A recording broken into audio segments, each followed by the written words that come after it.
Dieu, merci pour l'atmosphère, merci pour votre présence aussi. Amen. Quelqu'un est dans la joie ce matin? Amen. Quelqu'un est béni ce matin? Amen.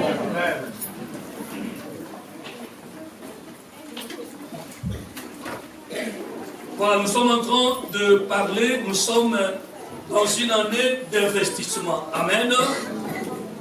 Nous sommes dans une année d'investissement. Alors, nous avons commencé nos enseignements depuis le premier dimanche du mois de janvier, le 7, où nous avons parlé sur l'investissement. Nous avons dit que investir, c'est placer des fonds en vue d'en retirer des bénéfices. Ça veut dire que toute personne qui est en train d'investir, c'est quelqu'un qui a des fonds, qui a de l'argent, et il le met dans un placement pour en tirer un bénéfice. Nous avons dit aussi un verbe transitif signifie s'investir, se mettre toute son énergie dans une activité. Donc Dieu nous demande ce matin de mettre toute notre activité, toute notre énergie à son service et aussi à son œuvre. Amen. Amen. Je vous avais dit que nous allons voir 12 raisons qui doivent nous pousser, un enfant de Dieu, qui doit pousser chaque enfant de Dieu d'investir dans le royaume de Dieu. Nous avons dit que la première raison était que je dois investir dans la maison de Dieu, dans le royaume de Dieu, parce que l'Éternel est la source de ma bénédiction. Amen. Voilà, ça qui était la première de notre motivation. Nous avons parlé aussi que nous devons investir dans le royaume de Dieu, parce que comme je porte le trésor de Dieu et ses richesses que Dieu a placées à moi, je dois investir ces trésors pour son œuvre. Là, c'était notre deuxième raison. Et la troisième raison était, je dois investir pour l'amour du royaume. Je ne peux pas accepter de voir les gens mourir. Mais avec la grâce que Dieu m'a donnée, je dois investir pour que ces âmes soient réellement sauvées. Amen. Et la quatrième des raisons que un enfant de Dieu doit investir dans son église, c'est parce que Dieu a fait sa part. Et moi aussi, je ferai le mien. Donc nous sommes obligés de comprendre que Dieu a fait sa part. Moi, étant qu'enfant de Dieu, je ferai aussi la mienne. Et sixième des raisons, je vais investir dans la maison de Dieu pour exciter Dieu à agir dans ma vie. Voilà la sixième des raisons. Je dois investir dans la maison de Dieu. C'est pour exciter Dieu à agir dans ma situation et aussi afin qu'il tourne ses regards vers moi. Il arrive des situations où nous avons besoin que Dieu intervienne. Nous avons besoin de l'intervention de Dieu. Alors dans cette intervention, il faut qu'il puisse d'abord investir dans votre vie, dans le Seigneur. Nous avons vu combien la femme sunamite, elle avait investi dans la vie du prophète Élisée. Nous avons vu cette femme, elle a investi. Elle a dit à son mari, j'aimerais bien que nous puissions faire une maison. Nous allons mettre un lit et aussi une table avec une lampe, afin que cet homme de Dieu, chaque fois qu'il va passer dans notre ville, qu'il puisse se retirer, et je pense que ça lui fera quand même du bien. Il déclare que cette pensée a plu à son mari. Ils ont fait rapidement une maison, et cette femme a logé Élisée dans sa maison avec Géasi. Elle le servait à manger et à boire. Amen. Amen. Il déclare que pendant un temps, Élisée avait observé que cette femme a besoin de quelque chose. Elle a demandé à Géasi d'appeler la femme en question. Elle a appelé, elle a dit, est-ce que je peux éteindre un peu le portable? Élisée a dit, madame, est-ce que je peux parler de toi au gouverneur de la ville? Je peux parler de toi au chef de l'armée? Ou bien je peux parler de toi au roi? Elle a dit, non, je suis une femme heureuse et j'habite au milieu de mon peuple. Amen. Amen. La Bible déclare que Géasi a remarqué que la femme n'avait pas d'enfant. Elle dit, mais mon Seigneur, cette femme qui nous a logés, elle n'a pas d'enfant. Et Élisée l'a appelé encore de nouvelle, elle a dit, femme, l'année prochaine, dans la même époque, tu embrasseras un enfant, tu allaiteras un fils. Alléluia. Et c'est que Élisée, les prophètes avaient prophétisé, cela s'est réalisé. Juste pour vous dire que lorsque nous investissons, ce que nous investissons ne part pas en l'air, mais ce que nous investissons pour Dieu, pour le Seigneur, et au retour, Dieu nous bénira. Amen. Amen. Alors aujourd'hui, nous voulons parler sur notre 7e raison.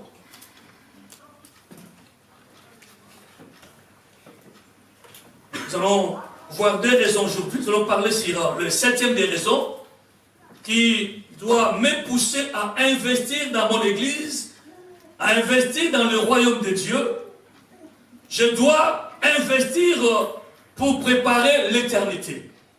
Voilà la raison qui va me pousser ce matin à investir pour préparer l'éternité. Je pense que c'est la 6e, parce que moi je suis en 7e, et j'ai sauté quelque part. Notez bien, 6e raison.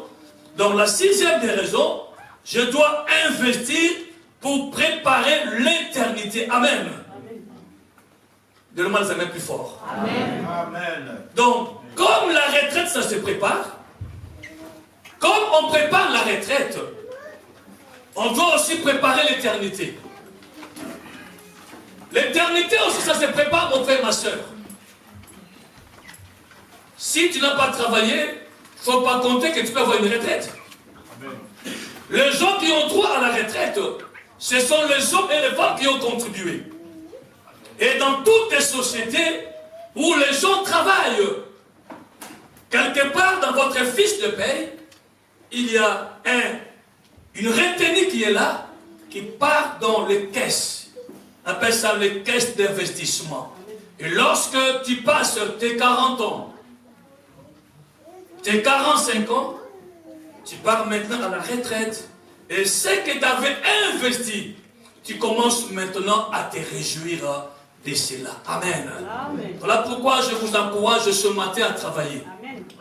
Amen. Ne soyez pas des chrétiens paresseux. Non, peuple de Dieu. Réveillez-vous le matin, allez chercher le boulot, allez travailler. Ne vous contentez pas de RSA. Parce que le RSA, ça va toujours te faire que tu sois toujours un médiocre dans ta vie. Amen. Amen. Jamais le RSA va t'aider à ta sortie à toutes les situations. Jamais ça va t'aider. Réveille-toi le matin, va chercher le boulot. Oui, prier c'est bien, mais il faut se lever le matin pour aller travailler aussi. J'aime les hommes qui travaillent, j'aime aussi les femmes qui se lèvent le matin pour aller travailler pour la gloire de Dieu. Alléluia. Donne-moi encore une main plus fort. Amen. Je ne veux pas voir les paresseux à l'église. Les gens qui sont là, non.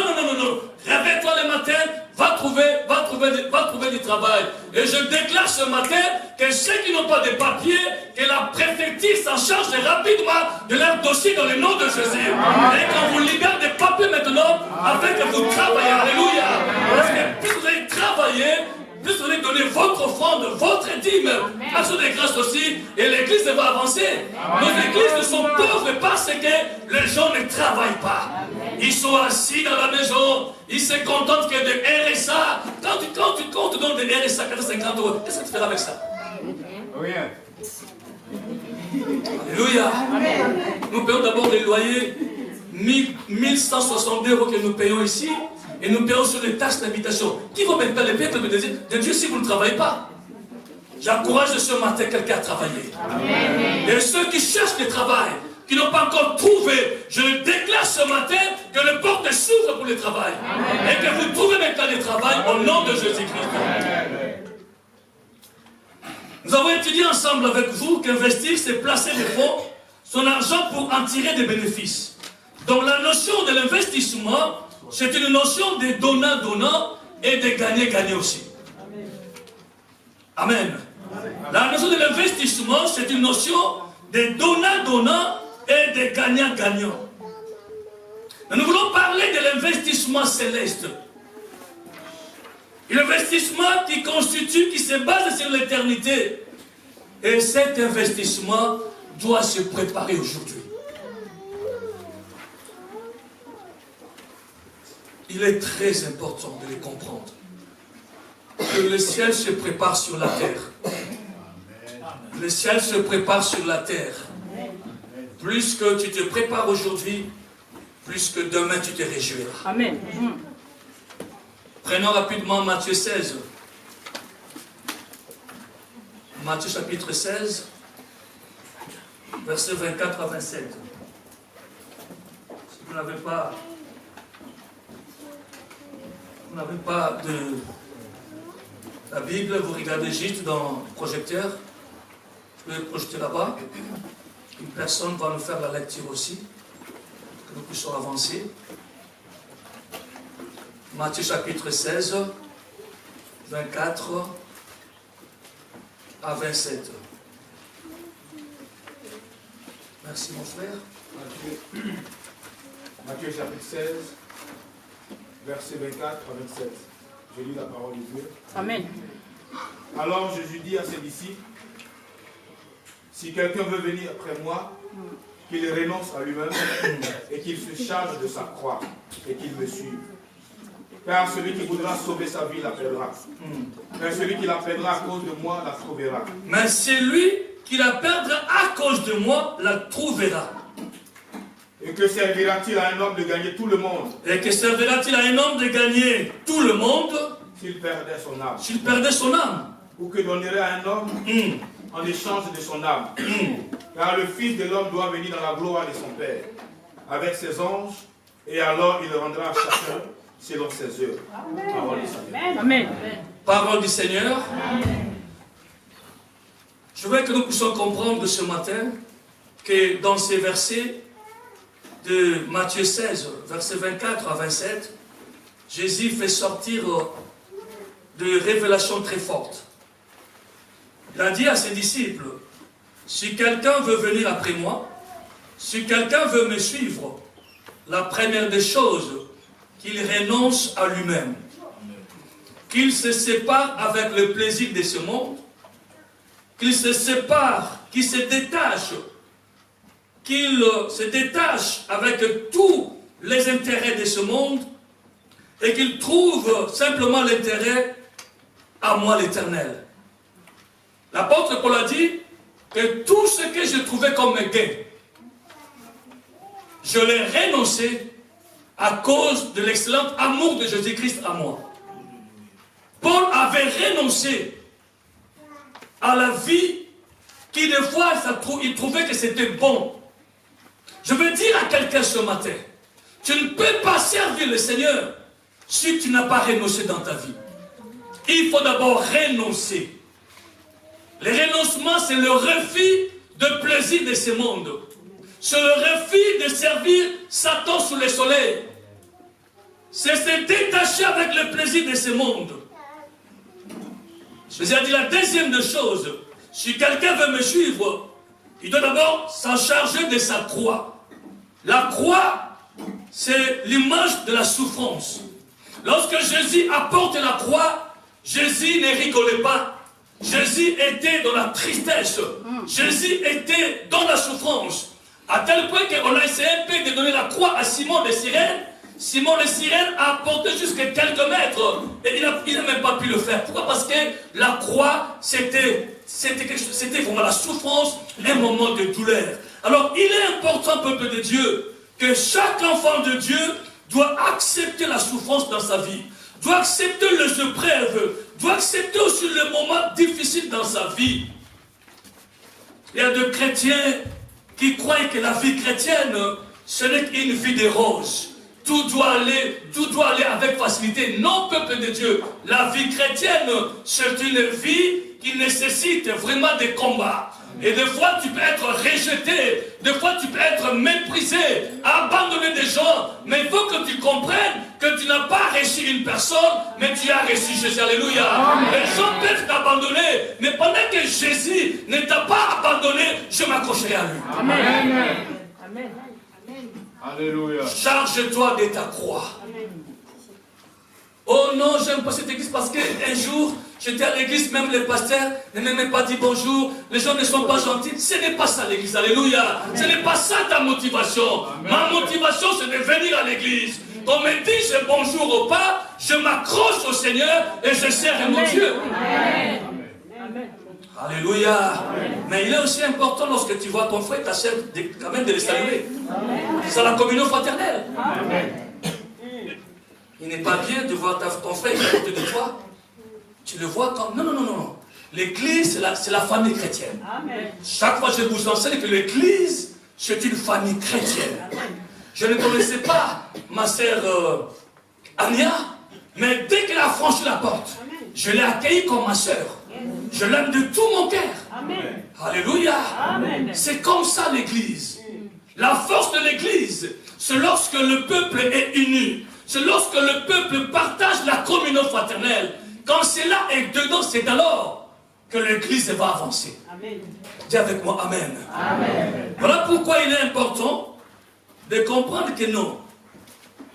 Je ne peux pas abandonner ma vie chrétienne parce que quelqu'un a parlé mal de moi, parce que quelqu'un ne m'a pas salué, parce que j'ai entendu des chuchotements, quoi que ce soit, bouche tes oreilles, toi, regarde le Seigneur qui t'a appelé, marche avec le Seigneur. Amen. Et d'ailleurs, là où il y a des gens, il y a toujours des problèmes. Que tu le veuilles ou pas, il y aura toujours des problèmes. Et chaque fois, je vous dis, aucune église sous le soleil est parfaite. Tu fuiras foi et victoire, tu vas aller à Arche, tu auras tous des problèmes. Tu vas quitter foi et victoire pour aller à foi triomphante, il y aura toujours des problèmes. Tu vas quitter ici pour aller prier à Paris, tu auras les mêmes problèmes. Et encore, ce qui est encore plus grave, c'est que vous disiez des fois que non, voilà, j'aimerais bien aller chez les Blancs. Oui, va prier encore chez les Blancs. Entre maintenant dans leur circuit. Tu vas comprendre que non, mais tout c'est pareil. Amen. Dis avec moi, waouh. Dis avec moi, waouh. Tout c'est pareil. L'église sera parfaite que dans le ciel. Amen. Sous le soleil, personne n'est parfait. Amen. Il dit pas non, voilà. Pourquoi tu dis pas non, pasteur? J'ai vu le frère Blessed, il a fait semblant comme il ne connaissait même pas. Mais non, qu'est-ce que tu vas faire avec le frère? On ne vient pas à l'église pour les gens. On vient à l'église pour le Seigneur. Si tu viens à l'église, c'est pour les gens, tu seras déçu. Mais dans la vie des gens, il n'y a que des déceptions. Si même ton mari t'est déçu, et alors l'église. Dis avec moi, waouh. Je pas dit avec moi, waouh. Non, ce sont des vérités que je suis en train de vous enseigner pour que vous soyez fondés dans votre vie chrétienne. Amen. Avance. Amen. Alors Jésus a dit qu'il faut se charger de sa croix, il faut porter sa croix. La croix, ce n'est pas une joie, mais la croix, c'est un moment de douleur, un moment de souffrance qui peut frapper ta vie. Amen. Amen. Alors Christ a dit, lorsque tu renonces à ta vie et que tu portes maintenant ta croix, c'est alors tu peux maintenant me suivre. Alors il faut d'abord affranchir ces deux étapes et après vous pouvez maintenant suivre le Seigneur. Celui qui veut sauver sa vie la perdra. C'est-à-dire celui qui ne vit que pour lui-même, sans penser à l'avenir ni au futur, mais qui voit que le présent, c'est comme un investissement à court terme. Il faut que tu puisses comprendre que nous vivons pour le Seigneur. Et Jésus dit que celui qui perdra sa vie, je suis en train de chercher, oui, il a dit celui qui la perdra à cause de moi la trouvera. Il a dit, si réellement aujourd'hui vous avez renoncé, vous avez porté votre croix, sache-le très bien. Tu es maintenant prête à suivre Jésus. Et que quand tu as tout abandonné, à cause du royaume, tu trouveras le bien auprès du Christ. Amen. Amen. Perdre sa vie à cause de Christ, la retrouvera. C'est-à-dire celui qui investit pendant qu'il est encore sur la terre, mais qu'il a pensé à l'éternité, le Seigneur a dit, la retrouvera. Elle la retrouvera à cause de bonnes œuvres qui est l'investissement. Amen. Amen. Il est important, peuple de Dieu, d'investir dans le royaume de Dieu. Jésus cherche les actionnaires. Jésus cherche les partenaires avec lui.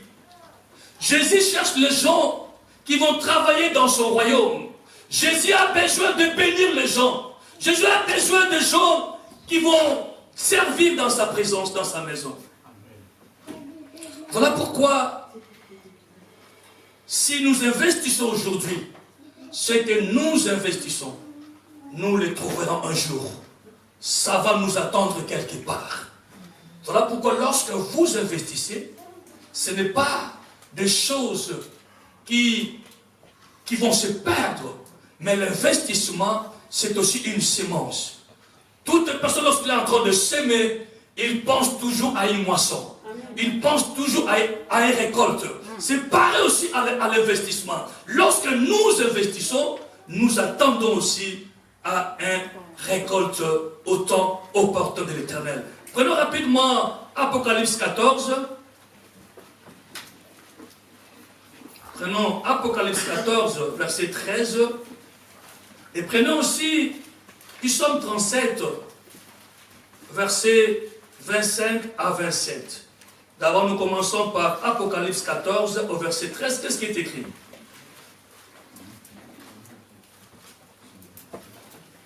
Non, mais tu peux lire même maintenant. Apocalypse 13, donc 14, au verset 13, je lis la parole de Dieu.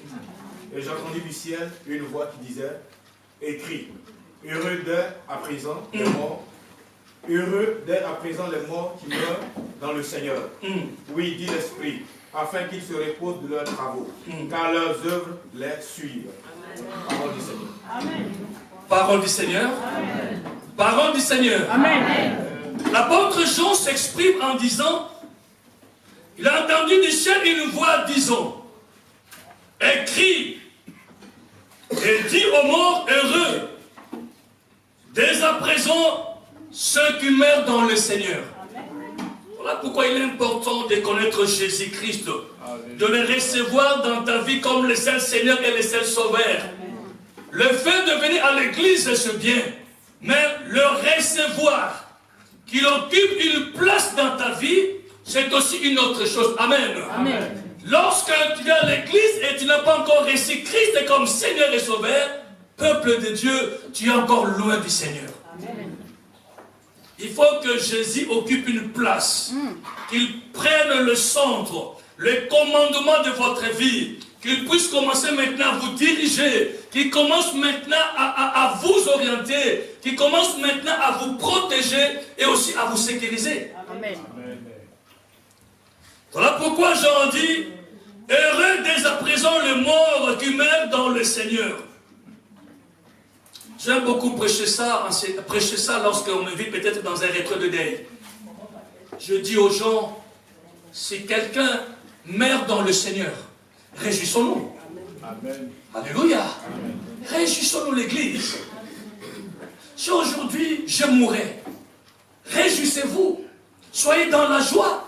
Parce qu'avec l'espérance qu'un jour, on va même se retrouver devant le trône de Dieu. Amen. Alléluia. Amen. Je vous le confirme ce matin. Il est important de recevoir Christ dans ta vie comme Seigneur et Sauveur, afin que même si la mort te prenait, oui, on peut pleurer juste pour un moment de douleur, mais en esprit, on est dans la joie de savoir que non, on se retrouvera un jour devant la présence du Seigneur. Amen. Et j'en dis oui, dit l'Esprit, afin qu'ils se reposent de leurs travaux. Tout ce que nous faisons pour le Seigneur, tout ce que nous faisons pour Dieu, Dieu le voit et Dieu le compte pour travail.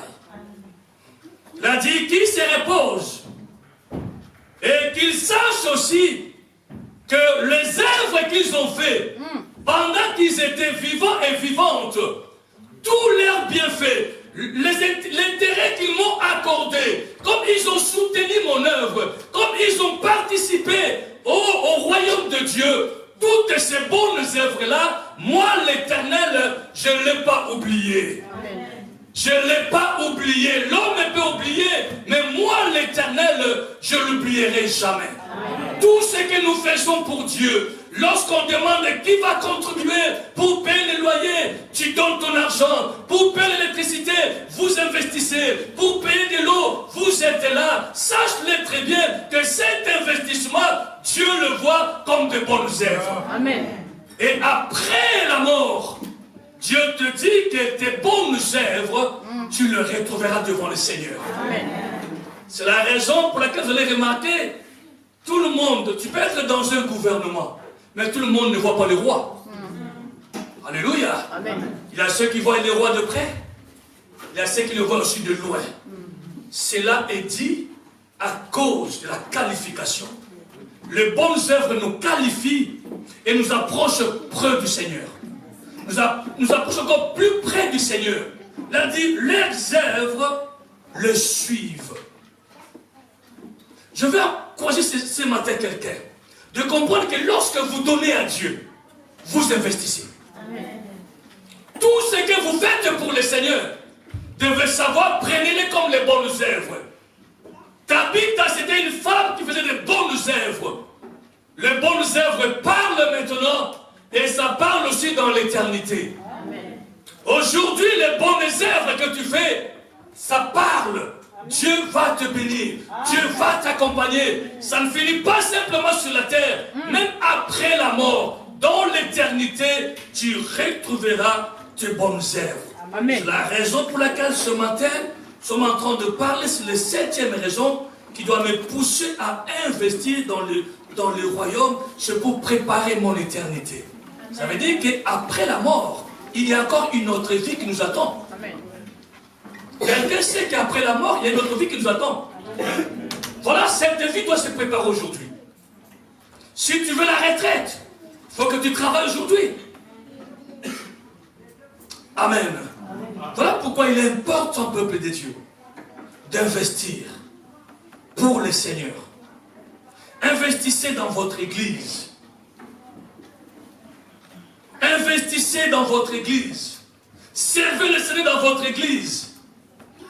Nous avons beaucoup de départements dans ces lieux. Entre dans un département. Donne-toi tout entier au Seigneur. Consacre-toi pour Dieu. Et toutes ces consécrations, tout le temps que nous donnons à l'Éternel, tout le moment de prière que nous passons à Dieu, je veux que vous puissiez comprendre, ce sont des semences que nous sèmons. Et comme ce sont des semences, nous récolterons un jour. Amen. Amen. Prenons Psaume 37.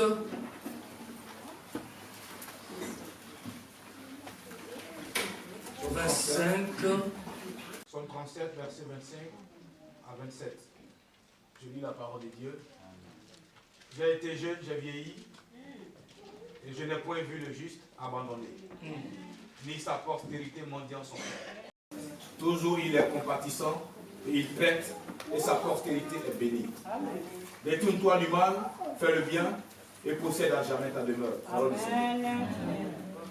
David dit, j'ai été jeune, j'ai vieilli, et je n'ai point vu le juste abandonné, ni sa postérité mendiant son pain. David, qui était le roi, il a expérimenté l'amour de Dieu, la bonté de Dieu. Il a expérimenté ce que Dieu fait aussi aux descendants. Ce que Dieu fait aux postérités. Ce que Dieu fait après votre mort. David a dit, je vis de mes propres yeux quand je te gêne. Et lorsque je m'approche encore à la vieillesse, pendant que mes yeux regardaient encore, je n'ai point vu un juste abandonné. L'Éternel n'abandonne pas le juste. Ceux qui se confient à l'Éternel, ceux qui sont justifiés par Dieu, par Jésus-Christ, qui sont déclarés justes, Jésus a dit, plutôt David a dit, Dieu ne peut jamais l'abandonner. Amen. Amen. Vous savez, nous connaissons bien combien de fois les gens sont abandonnés. Il fallait que bouge la cercune qui dort un peu. Prends une bonne position. Alléluia. J'ai vu les gens qui avaient de l'argent. Aujourd'hui, les enfants sont abandonnés. On ne se souvient même pas d'eux. Mais Jésus a dit, jamais le juste sera abandonné. Amen. S'il n'abandonnera pas le juste dans les siècles présents, mais dans le futur aussi, Jésus ne peut pas vous abandonner. Amen. Il est parti plus loin en disant, ni sa postérité mendiant son pain. Jamais ils vont devenir des SDF, jamais ils vont aller quémander, non. À cause de ce que leurs pères ont fait. À cause de cette sémence-là, Dieu se souvient toujours. Il est toujours compatissant. Il prête et sa postérité est bénie. Amen. Amen. La postérité du juste est bénie. Amen. Si aujourd'hui vous s'aimez pour le Seigneur, devez savoir que votre sémence, ça servira aussi pour votre postérieur. Les gens qui viendront après toi, tes enfants, même les enfants de tes enfants, auront droit aussi à l'héritage que vous avez sémé. C'est la raison pour laquelle la sémence, il ne faut pas blaguer avec la sémence. Dès que les opportunités sont là, s'aimer dans la maison de Dieu. Donnez à Dieu. Investissez dans la maison de Dieu. Et le Seigneur vous bénira, vous comblera des grâces. Amen. Lorsque vous s'aimez aujourd'hui, d'autres sémences, c'est pour la génération après vous. Amen. Souvenez-vous de ce que je vous avais dit. Ces serviteurs qui étaient partis en Amérique pendant la conférence. Lui, il gênait, il priait. Il a vu les autres serviteurs qui étaient là, ils mangeaient, ils buvaient. Mais il y avait une différence dans leur enseignement ou dans leur prédication. Ceux qui buvaient, mangeaient, ils étaient remplis de l'onction particulière. Mais lui qui était là, c'était normal. Il s'est posé des questions, savoir, mais qu'est-ce qui ne va pas? Dieu lui a dit, écoutez, je n'agis pas à cause d'eux. Si je les accompagne aujourd'hui, c'est à cause de ce que leurs grands-parents ont s'aimé pour moi.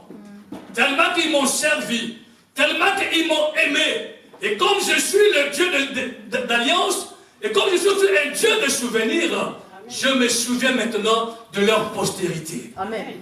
Alléluia. Amen. Alléluia. Amen. Que Dieu se souvienne de votre postérité lorsque vous allez commencer à s'aimer aujourd'hui. Sème dans la maison de Dieu. Lorsque vous s'aimez dans la maison de Dieu, vous investissez pour l'éternité. Et le Seigneur vous bénira. Il vous comblera de grâce. Amen. Lorsque nous investissons, le Seigneur nous bénira encore plus. Nous allons voir maintenant la 8e raison, bien la 7e raison. Je dois investir dans le royaume de Dieu. C'est pour devenir partenaire avec Dieu afin d'attirer sa faveur. Donc je dois investir dans la maison de Dieu. C'est pour devenir partenaire avec Dieu. Actionnaire avec Dieu afin d'attirer la faveur de Dieu. Dans le domaine des partenariats, il y a la confiance, il y a la sécurité, on veille sur les accords que les deux parties ont signés. Et dans ces domaines de partenariat aussi, on tisse de bonnes relations. Une personne qui se réjouit de la faveur de Dieu Comme la femme sunamite qui avait hébergé Élisée dans sa maison. C'est une personne qui est sous la protection, sous la sécurité du Très-Haut. Il s'est réjoui de bien de l'Éternel. Et tout ce qu'il fait lui réussit. Il est très important, peuple de Dieu, d'être partenaire avec Dieu pour attirer sa faveur. La faveur, c'est que nous appelons la grâce de Dieu. C'est quelque chose immérité. Ça veut dire que si tu es en train de faire les commerces, tu vas voir ta commerce évoluer, s'épanouir, s'avancer. Si tu es en train de travailler, tu vas voir que ton travail, tu te réjouis même de ton travail. Tu es en bonne santé, les choses marchent bien. C'est ça, bénéficier de la faveur de Dieu. Tu ne forces de rien. Amen. Amen. Amen. Tu ne forces de rien, peuple de Dieu. Tu ne forces de rien. Moi, je bénis Dieu parce que je me réjouis de sa faveur. Je suis en train de vous enseigner depuis le 7, je vais terminer jusqu'au 4. Regarde ma voix comment elle est. Des fois, ça peut cracher, mais ça rentre toujours en ordre. Le Saint-Esprit s'en charge. Amen. Amen. Alléluia. Je ne m'efforce pas. Être sous la grâce de Dieu, c'est bénéficier de sa faveur. Partout là où les portes étaient fermées, mais à cause de la faveur de Dieu, tu vas entrer. Même si les gens se lèvent contre toi, à cause de la faveur de Dieu, Dieu se lèvera, Dieu va les combattre. Quelqu'un qui vit la faveur de Dieu, il est sous la protection du Très-Haut. Il est sous la sécurité du Très-Haut. Voilà pourquoi il est important, peuple de Dieu, d'être partenaire avec Dieu, d'être actionnaire avec Dieu, afin que dans tes études, dans ta santé, dans tes entreprises, que Dieu marche avec toi. Quelqu'un qui est sous la grâce de Dieu, Dieu marche avec lui. Dieu lui parle, Dieu lui oriente. Dieu ne peut pas permettre qu'il puisse tomber dans le piège de l'ennemi. Parce qu'il est associé avec Dieu. Il est partenaire avec Dieu. Alléluia. Amen. Il est très important d'être actionnaire avec Dieu. Parce que quand tu es actionnaire avec Dieu, Dieu, il sera toujours pour toi. Même si dans le travail, les gens se complotent pour te faire balancer, Dieu va toucher le cœur de 2-3 personnes qui vont te défendre. Dis, mais qu'est-ce qu'elle a fait? Pourquoi elle doit partir? Elle travaille bien. Laisse-les travailler. Je dis, mais écoutez, mais il y avait quelqu'un qui t'a accusé pour que tu puisses partir, mais on a dit non. Hein? Alléluia. Pourquoi? C'est parce que tu es sous la grâce de Dieu. Parce que Dieu est avec toi. Parce que tu marches avec Dieu. Parce que tu es partenaire avec Dieu. Parce que tu as fait alliance avec le Seigneur. C'est la raison pour laquelle deviens partenaire avec ton Dieu. Sers ton Dieu, mon frère, ma soeur. Il y a beaucoup d'avantages lorsque nous servons le Seigneur. Amen. Ce n'est pas bien lorsqu'on va commencer à licencier les gens, tu trouves d'abord ton premier nom sur la première liste. Ça se fera parce que tu n'es pas actionnaire avec Dieu. Mais ce matin, Dieu veut te garantir. Dieu veut te sécuriser en devenant partenaire avec lui. Amen. Prenons Psaume 60, verset 14. Ces versets, je pense que quand même tout le monde les connaît. Hein? Par cœur quand même. Allez, rapidement. Psaume 60, verset 14, je lis le nom de Dieu. Le secours de l'homme n'est que vanité. Avec Dieu, nous ferons des exploits. Il écrasera nos ennemis. Amen. Voilà, le frère a anticipé un verset, c'est pas mauvais. Le secours de l'homme n'est que vanité. C'est-à-dire que c'est lui qui veut s'appuyer sur une personne qui s'attend qu'elle finira toujours par être dessus. Amen. Dans la vie d'une personne, il n'y a que des déceptions. Mais David est Dieu, avec Dieu, ce n'est pas avec ton père, ni avec ta mère, ni avec ton mari, ni avec ta femme. Mais David a dit, avec Dieu, nous ferons des exploits. Les exploits, c'est faire quelque chose d'étonnant. Tu peux avoir des résultats que jamais les gens l'ont obtenu. Dans tes études, les professeurs s'étonnent de toi. Mais comment ce noir qui surpasse dans sa classe, même les occidentaux, c'est possible, je déclare ce matin. Que Dieu vous accorde l'intelligence et la sagesse de Daniel, afin que vous priez dans ces pays. Amen. Je regrette beaucoup, vous êtes dans ce pays, vous ne voulez pas étudier, vous voulez faire le travail que nous faisons, ou ce que vos parents font. C'est une honte, les enfants. Regardez-moi les enfants, regardez-moi ce matin. C'est une honte de vous voir en train de faire le ménage quelque part. C'est une très honte de te voir faire un travail. Toi qui es né ici, grandi ici, c'est une grande honte pour moi, ton pasteur. Parce que nous, on est venus déjà si grands. Pour vous faire nourrir, je dois aller dans les bâtiments, je dois aller dans l'agroalimentaire. Mais on t'a fait nourrir. Tu es bien grandi et tu dis quand même. La seule chose que les parents demandent à leurs enfants, c'est d'étudier. De réjouir quand même notre cœur. Toi, tu suis maintenant les gens qui te disent, Josué, que voilà, écoutez, moi je pense bien, je n'irai pas loin, je veux faire simplement la méditation, mais tu vas tuer ton dos. Tu vas casser ton dos. Et quand tu es cassé, on te met à côté. On te balance, on te met à côté. Je vais voir les enfants dans ces lieux étudiés et occuper des grands postes. Amen. Devenir de grands dans ces pays. C'est possible, mon frère, ma soeur. C'est possible, le jeune. Il faut croire en cela. Il faut s'accrocher à Dieu. Il faut servir le Seigneur. Puisqu'en servant Dieu, Dieu nous a des capacités d'aller encore plus loin. N'abandonnez pas parce que 2 ans tu as échoué.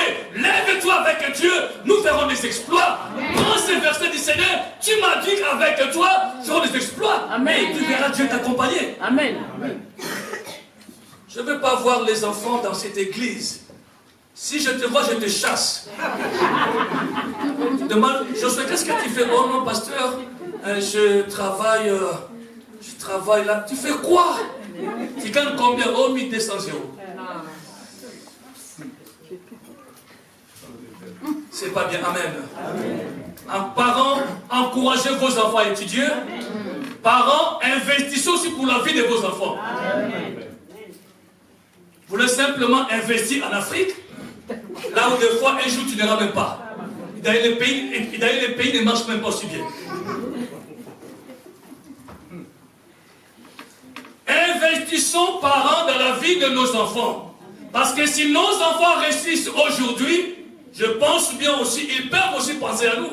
Amen. Même si Mariska ne pensera pas à moi, mais je pense que d'autres aussi peuvent même penser à moi. Il dit non, il fait quand même mon pasteur, n'est-ce pas, Romy? Amen. Alléluia. Dis avec moi, waouh. Amen. Non, il est important. Parents, encouragez vos enfants d'aller à l'école. Donnez à vos enfants ce qu'ils en ont besoin. Ne les privez rien. Afin que les enfants aillent dans l'école avec joie. Si vos enfants aujourd'hui réussissent, demain, ils se souviendront de vous. Amen. Amen. Amen, amen, amen. Toi, tu veux simplement investir dans la vie des Banankassi, dans la vie de neveux et de nièces. Tu négliges tes propres enfants au profit des autres. Ce temps est déjà passé. Amen. Même enterré. C'est le temps de prendre soin des troupeaux que Dieu t'a donnés, de prédire que Dieu t'a donné. Amen. Alléluia. Amen, amen, amen. Il est très important. Voilà pourquoi David a dit, les exploits, on peut simplement le faire avec Dieu. Des choses surnaturelles. des choses étonnantes, des choses qui bouleversent l'entendement humain des gens, on peut simplement le faire si on est avec le Seigneur. Et David a dit, quand tu es avec Dieu, tes ennemis, Dieu les écrasera. Amen. Dieu a dit, lorsque tu vas commencer à monter avec moi, lorsque je vais commencer à te faire élever, je sais très bien que les adversaires aussi se lèveront. Mais ne t'inquiète pas. Le problème de tes adversaires, c'est moi l'Éternel qui s'en chargera. Amen. Alléluia. C'est moi Dieu qui s'en occupera. Je vais m'occuper de tes ennemis qui sont jaloux de toi, qui veulent s'opposer de toi. Quel avantage d'investir pour le Seigneur. Quel avantage. Dieu va s'élever et va commencer à les écraser. À rendre leur plan nul et sans effet. Amen. À les détruire, à les déstabiliser. Parce que tu travailles avec Dieu. Amen. Parce que tu es avec Dieu. Amen. Tu es avec qui dans ta vie? Tu travailles avec qui dans ton ministère? Tu es avec qui dans ton mariage? Tu es avec qui dans ton foyer? Tu travailles avec qui dans ton entreprise, peuple de Dieu? Dieu veut des associés aujourd'hui. Dieu veut de partenaires. Amen. Afin qu'avec lui, que vous fassiez de grands bénéfices. Amen. S'il s'agit des postes d'élévation, c'est d'abord toi qu'on va solliciter. Alléluia. Amen. Avec Dieu, nous ferons des exploits et il écrasera nos ennemis. Amen. Nos ennemis, ce n'est pas ton problème. C'est le problème de Dieu lui-même. Alléluia. Amen. Voilà pourquoi il est important de travailler avec Dieu et de s'accrocher à Dieu. Amen. Lorsque tes ennemis se lèvent contre toi, l'Éternel se lèvera. Il a dit dans sa parole dans le livre d'Ésaïe, même si l'ennemi se lève comme un fleuve, l'Esprit de l'Éternel se lèvera et le mettra en fuite. Amen. À cause de cette relation que tu as avec le Seigneur. Ne brisez pas la relation avec Dieu. Sois en parfaite relation avec Dieu, mon frère, ma soeur. Accroche-toi à Dieu. Sers ton Dieu plutôt. Sers ton Dieu avec joie, avec zèle, mon frère, ma soeur. Lorsque tu sers ton Dieu, ne regarde pas les gens. Qui s'attendait que le 31 décembre, on devait voir de belles ornements dans ces lieux? Qui s'attendait à ça? Venez voir le samedi, tu vas voir comment nos chefs font des ménages dans ces lieux.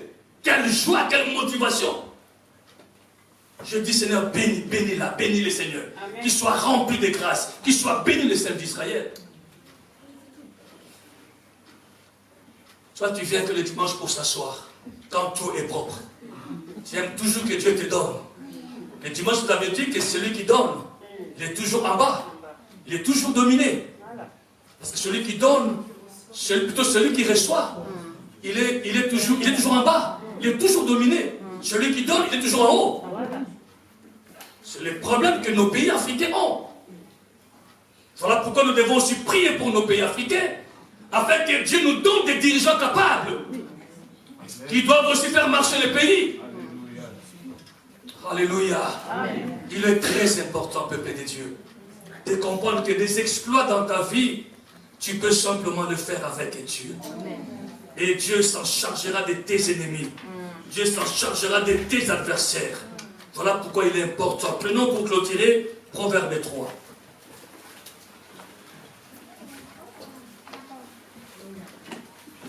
Au verset 6. Qu'est-ce qu'il est écrit dans Proverbe 3, verset 6? Proverbe 3, au verset 6. Reconnais-le dans toutes tes voies. Oui. Et il aplanira tes sentiers. Reconnais l'Éternel dans toutes tes voies. Merci, mon frère. Dieu veut et cherche les hommes et les femmes qui vont les reconnaître dans toutes leurs voies. Que ce que je suis aujourd'hui, ce n'est pas par ma force. Amen. Ce que je suis devenu aujourd'hui, ce n'est pas par mes propres efforts. Amen. Mais ça vient de la part de l'Éternel. Reconnais-les dans tes sentiers. et il aplanira tes sentiers. Lorsque tu marches avec Dieu, tout tes chemin sera aplani par l'Éternel. Tu vas marcher simplement dans le succès, dans la réussite.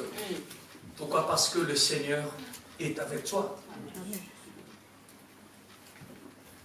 Étant partenaire avec Dieu, on a besoin de lui présenter des projets pour l'avancement de nos activités. Alors Dieu veut que dans tous nos projets, dans toutes nos décisions et nos activités, que nous puissions les reconnaître comme notre seul Seigneur et Sauveur. Faisons sa volonté, notre désir suprême, afin que nos voies trouvent de succès et de réussite. Amen.